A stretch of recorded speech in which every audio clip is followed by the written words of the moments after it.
Çünkü kıyar adlı.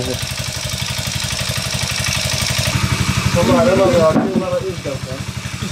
Lei già la capiva che state tutti da io.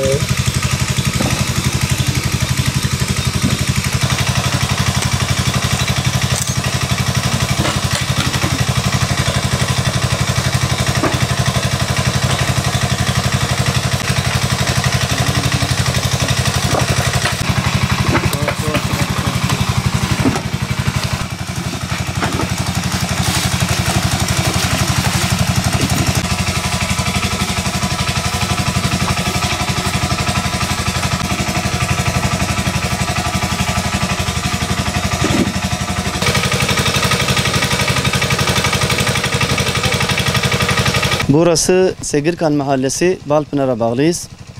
Biz burada seracılık işi yapıyoruz. Yaklaşık 1,5 ay önce biz bu salatalıkları ektik.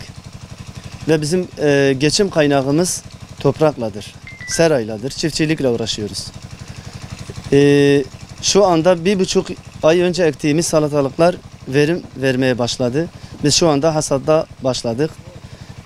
Salatalık toplamaya başlamışız şu anda. %90 buranın geçim kaynağı toprakladır, serayladır, çiftçilikledir. Başka patlıcan ekiliyor, biber ekiliyor, domates ekiliyor, lahana, karnabahar da ekiliyor. Birçok ürün ekiliyor ama en çok da salatalık ekiliyor burada. Patlıcan, biber ekiliyor.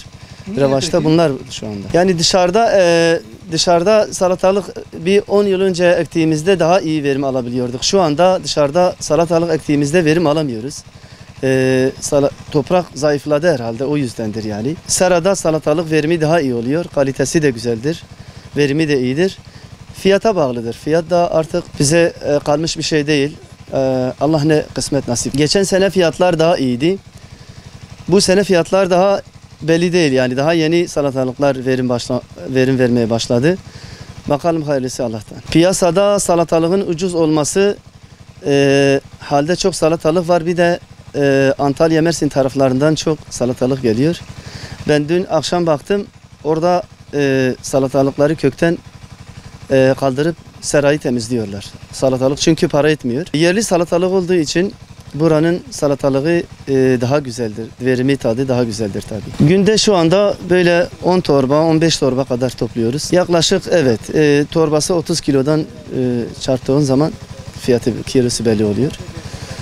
Yani 10-15 torba şu anda koparabiliyoruz. Geçimimiz bu şekildedir yani. Köydeki çiftçiler de, diğer çiftçiler de bizim gibi aynı işlem ve aynı görevi görüyorlar. Sıkıntı talebimiz bu, Tarım Bakanımızdan bu çiftçilerle ilgili bir düzenleme olsun. Yere ve mekana göre salatalık ekilsin ya da mısır ekilsin ya da patlıcan ekilsin. Yani bölgelere göre belki bizim için bu daha iyi olur. Biz burada ailece çiftçilikle uğraşıyoruz. Geçimimiz çiftçiliktir, seracılıktır. Yani burada köy olduğu için sürekli seracılıkla uğraşıyoruz. Şu anda fiyatlar pek iyi olmasa da inşallah düzelmesini düşünüyoruz. Yani Antalya, Mersin tarafından yani gelmese, oradakiler bitse inşallah fiyatlar düzelecek diye düşünüyoruz. Artık gerisi takdir ilahi. İlk hasadı toplamışız. Yani 2-3 kesimdir yapıyoruz. İyiye doğru gidiyor inşallah. Yani Temmuz gibi falan. Temmuz'un ortası falan. Şimdi Temmuz ortasına kadar bunun dolamasıdır. Dallarının kesilmesidir. Alttaki kötü yaprakların kesilmesidir. İlaçlamasıdır. Bunlar yapılıyor. O bittikten sonra artık seranın içini izolasyon yapıyoruz ve bir ay bekleme süreci, yani 25 gün, bir ay gibi bekleme sürecimiz var. Ondan sonra ikinci ürünün ekimine başlıyoruz. Allah razı olsun. Baş göz üstüne geldiniz. Teşekkür ederim.